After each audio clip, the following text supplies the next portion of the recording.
Friends, आज हम बात कर रहे हैं नए लिस्टिंग हुए आईपीओ स्टोक्राफ्ट की और साथ में हम बात करेंगे इंडियन रेलवे फाइनेंस कॉरपोरेशन यानी आईआरएफसी की।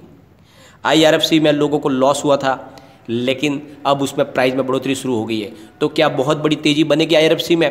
क्या लॉन्ग टर्म के लिए होल्ड किया जा सकता है आईआरएफसी को? तो क्या स्ट्रेटेजी बनेगी आईआरएफसी को लेके, इस वीडियो में हम डिस्कस करेंगे। और साथ में सबसे बड़ी बात, स्टोक्राफ्ट आईपीओ लिस्टिंग हो चुकी है, लिस्टिंग प्रीमियम में हुई है, लेकिन जितनी चाहिए उतनी बड़ी लिस्टिंग गेन नहीं मिला, लेकिन फिर भी प्रीमियम में है। और आगे अब क्या स्ट्रेटेजी अपनानी चाहिए? जिसको भी आईपीओ में शेयर अलॉट हुआ उन्हें क्या करना चाहिए? क्या इसको लॉन्ग टर्म के लिए होल्ड करके रखना चाहिए या तुरंत बेच के बाहर निकल जाना चाहिए या फिर कोई तीसरा रास्ता अपना सकते हैं? वो सारी की सारी जानकारी आपको इस वीडियो के माध्यम से मिल जाएगी। कंपनी के बारे में हम बैकग्राउंड जानेंगे, क्या है कंपनी, कितनी मजबूत है, उसकी फाइनेंशियल स्ट्रेंथ कैसी है, कंपनी का फंडामेंटल कैसा है। साथ में आईआरएफसी को लेकर उसके शॉर्ट टर्म, मिड टर्म और लॉन्ग टर्म टारगेट भी मैं आपके साथ शेयर करूंगा। स्टोक्राफ्ट का भी आपको लॉन्ग टर्म टारगेट भी मिल जाएगा। लेकिन फ्रेंड, उससे पहले अगर आप पहली बार मेरे चैनल पे आए तो चैनल को सब्सक्राइब कर दीजिए, एक बेल आइकॉन दबा दीजिए ताकि जब भी नया वीडियो बनाऊं पहला नोटिफिकेशन आपको मिले। वीडियो पसंद आए तो लाइक शेयर जरूर कीजिए। चलो फ्रेंड्स, वीडियो स्टार्ट करते हैं। मैं हूँ आपका दोस्त एसबी दवे और मेरे चैनल ऑनलाइन कमाई में आपका बहुत बहुत स्वागत है। फ्रेंड्स, सबसे पहले हम किचन अप्लायंसेस कंपनी स्टोक्राफ्ट की बात कर लेते। आज इसकी जो लिस्टिंग हुई थी वो करीब 498 पर हुई थी। फ्रेंड्स, किचन अप्लायंसेस कंपनी स्टोक्राफ्ट का आईपीओ आज 29.35% प्रीमियम में लिस्ट हुआ था। इश्यू की प्राइस रखी गई थी 385 की और एनएससी पर लिस्टिंग हुई 498 की प्राइस पर। बीएससी में 21.30% प्रीमियम में लिस्टिंग हुई, वहाँ पर प्राइस लिस्टिंग की थी 467 की। 1999 में बनी कंपनी किचन सॉल्यूशन प्रोवाइड करने वाली कंपनी है और कंपनी ने इस पब्लिक इशू के माध्यम से 413 करोड़ रुपए जुटाए हैं।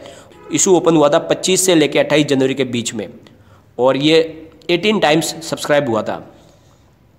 पैसों का इस्तेमाल कंपनी अपने पुराने कर्ज को चुकाने में करेगी और कंपनी अपने कारोबार को भी आगे बढ़ाना चाहती है। एक समय की सिंगल एलपीजी स्टोव बनाने वाली कंपनी आज इंडिया का एक लीडिंग किचन मैन्युफैक्चरिंग ब्रांड बन गया है। कंपनी के ब्रांड में पिजोन, ग्लिमा एंड ब्लैक एंड डेकोर बहुत ही ज़्यादा फेमस है। कंपनी किचन प्रोडक्ट के अलावा एलईडी बेस्ड लाइटिंग प्रोडक्ट भी बनाती है और स्टोक्राफ्ट के CAGR रेवेन्यू में 13% की ग्रोथ फाइनेंशियल ईयर 18 से लेकर 20 के बीच में देखी गई है। कंपनी का लो ऑपरेटिंग मार्जिन फॉर्मूला इसको लगातार ऊपर की तरफ लेके जा रहा है और कंपनी शानदार प्रदर्शन कर रही है। इसमें आगे के समय में और ज़्यादा प्रॉफिट की संभावना बन सकती है। कंपनी फंडामेंटली मजबूत लग रही है और इसमें इन्वेस्टमेंट को आप लॉन्ग टर्म होल्ड करके रख सकते हैं। अभी इसकी जो प्राइस शुरू हुई थी फ्रेंड्स, आज इसकी लिस्टिंग हुई थी 498 पे और ये लो में चला गया आज 435 के। और अभी जो इसकी जो प्राइस चल रही है, अभी करीब 1 बजे के आसपास का टाइम है, 462 पर ये ट्रेड कर रहा है। तो मेरा मानना यह है कि अगर आपने आईपीओ पर्पस से इसमें इन्वेस्टमेंट किया था तो अभी भी ये प्रीमियम में है, आपको तुरंत इसमें प्रॉफिट बुक कर लेना चाहिए क्योंकि इसमें थोड़ी सी आगे गिरावट की संभावना दिख रही है। लेकिन अगर आप चाहो तो इसमें जितना आपका प्रॉफिट है उतना रख के बाकी की पूरी इन्वेस्टमेंट भी निकाल सकते हो और ज़्यादा करके इसमें आपको लॉन्ग टर्म के लिए होल्ड करना हो तो अभी इस समय आप इन्वेस्टमेंट नहीं करना चाहिए। इसमें थोड़ी सी और गिरावट की संभावना दिख रही है, लेकिन कंपनी बहुत ही ज़्यादा मजबूत है। अगर आपको इसको लॉन्ग टर्म के लिए इसमें होल्ड करके अगर आपको स्टॉक को रखना है तो 2 से 3 दिन का इंतजार कीजिए। उसके बाद में आप इसको आराम से बाय करके बाजार भाव से खरीद के आप इसमें रख सकते हैं और लॉन्ग टर्म नज़रिया अगर आपका 1 साल का है तो ये आराम से 700 तक जाते हुए दिखाई देगा। और अगर आप चाहो तो अभी भी इसको होल्ड करके रख सकते हो, इसमें आपको लॉस नहीं होगा, इसमें प्रॉफिट जरूर मिलेगा। भले आज इसकी लिस्टिंग कम प्रीमियम में हुई है, लेकिन फिर भी लग रहा है कि ये आज आगे जाके पॉजिटिव दिखेगा और उसमें आपको कमाई बन सकती है। लेकिन अगर आपने सिर्फ आईपीओ के पर्पज से ही इन्वेस्टमेंट किया है तो तुरंत आपको इसमें प्रॉफिट बुक कर लेना चाहिए। और अब हम चलेंगे आईआरएफसी की तरफ। आईआरएफसी ने लोगों को डिसअपॉइंट किया था, लोगों को लॉस में डाला था और बहुत सारे लोगों को इसमें से निकलने का मौका नहीं मिला था। लेकिन मैंने उस समय भी कहा था कि इसमें आप बने रहो, ये कंपनी बहुत ही शानदार है। मैंने जब इसका आईपीओ आया था उस समय भी बोला था इंडियन रेलवे फाइनेंस कॉरपोरेशन की जो ये कंपनी है ये रेलवे को फाइनेंस करती है और यहाँ पर इसके पैसे डूबने की संभावना बहुत कम है क्योंकि ऑलरेडी ये गवर्नमेंट कंपनी है। कंपनी का इसमें 100% का जो हिस्सा था उसमें से उन्होंने कुछ हिस्सा कम करके आईपीओ लाया। तो ये बहुत ही सेफ साइड कंपनी है और इसमें आपका इन्वेस्टमेंट बहुत जल्द आपको अच्छा प्रॉफिट भी दे सकता है, प्लस आपकी इन्वेस्टमेंट को सुरक्षित भी रख सकता है।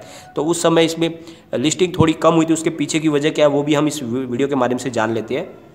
IRFC से एक ज़बरदस्त खबर निकल कर आई है। जैसा कि आपको पता ही होगा, जनवरी 2021 में IPO से करीब 4,633 करोड़ रुपए जुटाए थे IRFC ने। और अब खबर निकल कर आई है कि IRFC ने इंटरनेशनल इन्वेस्टर को 10 साल के डॉलर बॉन्ड की बिक्री करके करीब 750 मिलियन अमेरिकी डॉलर जुटाए हैं। 10 वर्षीय डॉलर बॉन्ड की कीमत वार्षिक दर पर 2.8% है, जो कम है क्योंकि US ट्रेजरी से केवल 167.5 BPS ही है, जो बहुत ही सस्ती है। और लेकिन अभी ये जो फंड रेजिंग की गई है 750 मिलियन की अमेरिकी डॉलर की, उसके बारे में से अभी IRFC ने कोई भी अपनी तरफ से आधिकारिक पुष्टि नहीं की है। इसी को फिच रेटिंग एजेंसी ने BBB- की रेटिंग दी थी और जिस वजह से इसकी लिस्टिंग भी डिस्काउंट में हुई थी। एक नेगेटिव माहौल बन गया था क्योंकि पहले से इसकी जो रेटिंग दी गई थी वो नेगेटिव दी गई थी और उसकी वजह से इसका जो IPO भी है डिस्काउंट में लिस्ट हुआ था। अपने IPO लिस्टिंग के समय के बाद में ये करीब लो में 23.85 तक गया था, लेकिन फिर इसमें बढ़त शुरू हुई थी और ये कल ही 25.80 तक जाकर आया और क्लोजिंग दी थी इसने 25.35 की और उससे होप जग गई थी कि इसमें अब तेज़ी आगे बन सकती है। अगर आज के कारोबार की इसकी बात करेंगे तो ये ओपन हुआ 25.60 पर, हाई बनाई है 26.20 की और ये लो में चला गया 25.55 और अभी ये ट्रेड कर रहा है 25.85 पर, करीब 1.97% अप पर ट्रेड कर रहा है। बहुत ही शानदार स्टॉक लग रहा है और आपको इसमें इन्वेस्टमेंट करना चाहिए। बिल्कुल बहुत जल्द आपको इसमें अच्छा प्रॉफिट मिल सकता है। पहले हम इसके पिवट लेवल को देख के जान लेते हैं कि इसकी प्राइस आगे क्या बन सकती है। तो यहाँ से अगर गिरावट और होती है तो इसका जो पहला सपोर्ट है वो है 24.20 का। स्टॉक अगर उससे भी नीचे जाएगा तो जाएगा 23.05 पर और उससे भी नीचे अगर स्टॉक जाता है तो फिर जाएगा 22.25 तक। तो ये गिरावट में 22-25 तक जा सकता है। और अगर यहाँ से बढ़त होती है तो इसके क्या टारगेट है, तो पहला टारगेट निकल के आ रहा है वो है 26.15 का, सेकंड टारगेट है 26.95 का और उससे भी आगे स्टॉक जाएगा तो फिर जाएगा 28.10 तक। तो बहुत जल्दी ये तेज़ी में 28.10 तक जा सकता है। अगर आप इसको शॉर्ट टर्म के लिए लेना चाहते हो तो आपको 24.80 का शॉर्ट टर्म में स्टॉप लॉस लगाना चाहिए। इसका जो टारगेट शॉर्ट टर्म है वो 29 का है, तो आपको 24.80 पर स्टॉप लॉस लगा के शॉर्ट टर्म के लिए इसको खरीद सकते हो। बहुत जल्दी 29 तक जाते हुए दिखाई देगा।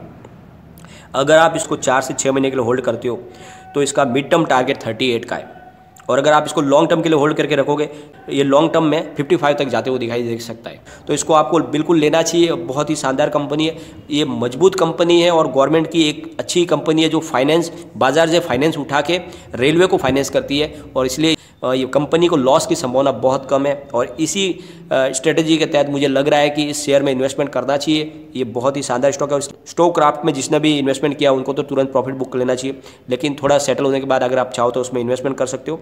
लॉन्ग टर्म में वो 700 तक जाएगा। लेकिन फ्रेंड, कोई भी इन्वेस्टमेंट करने से पहले अपने फाइनेंशियल एडवाइजर से एक बार एडवाइस ले ले या अपना खुद का रिसर्च करें, क्योंकि मैंने वीडियो आपके एजुकेशनल पर्पज के लिए बनाया। वीडियो पसंद आए तो लाइक शेयर जरूर कीजिए और चैनल को सब्सक्राइब कर दीजिए। Thank you.